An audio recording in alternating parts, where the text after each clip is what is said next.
Hello, I am Elle and welcome to El Guerrero Productions. Today we'll be talking about storyboards. What is a storyboard? Essentially, it is using art and film in order to show what a scene will look like. Specifically, storyboards are used by the cinematographer to know what will be in the scene and how to move the cameras. In the case of animation, it's given to the animators so they understand what a scene will contain, such as movement or just overall background. I will be showing you how I use storyboards for my films by completing an assignment for one of my classes. So here I have my storyboard. Don't mind the colorfulness of it. So this is a close-up of how the storyboard is, and it's just very simple. So I started over here, but as you can tell, my first shot is over here. What I like about storyboarding is that it doesn't have to be chronological. I can add scenes or shots I want to try first, later on, and then just connect them. I usually just put a number and then an arrow to where it will lead to the next shot. When doing my storyboards, I like to make notes. As you can tell, there's like many little notes.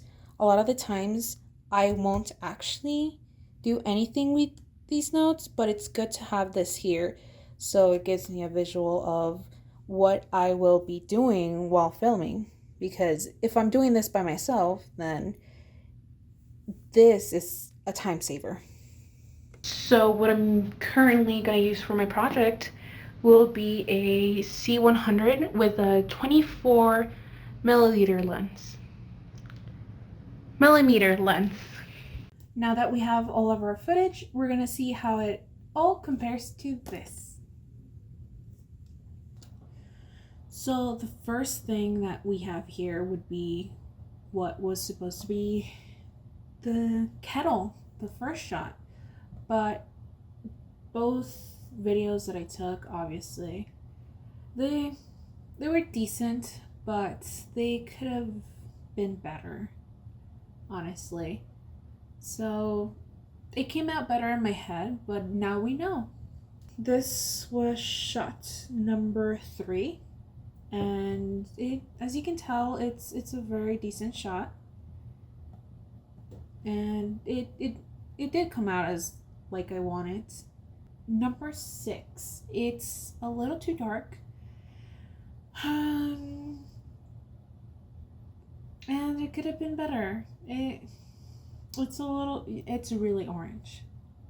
Next shot would be the bookcase. I was struggling with this, but this is when I found out I was in white balancing.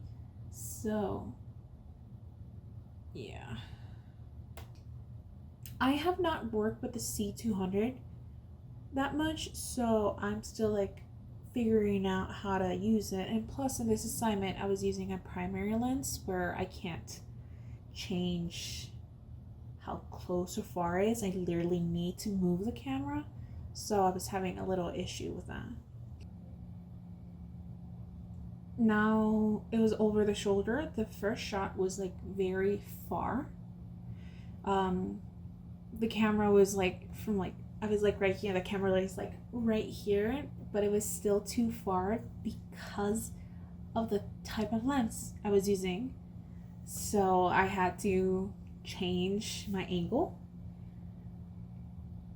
This was number 10 actually. Yeah, I had to switch the proximity of the camera because like it was right here, I was here, and it still seemed too far, but at least I knew what shot I wanted to do. So I did this one instead, which is a lot smoother and it feels more poetic. And then over here again, I went backwards with the correct white balance. So now I had the correct white balance. And because I already knew what I was gonna do, this was very easier to make. It was just recreating what I did on the first one and just improving it. And then for the last one, I decided to go back to the number 3. It's a little closer, but it still captures the essence of what the storyboard was.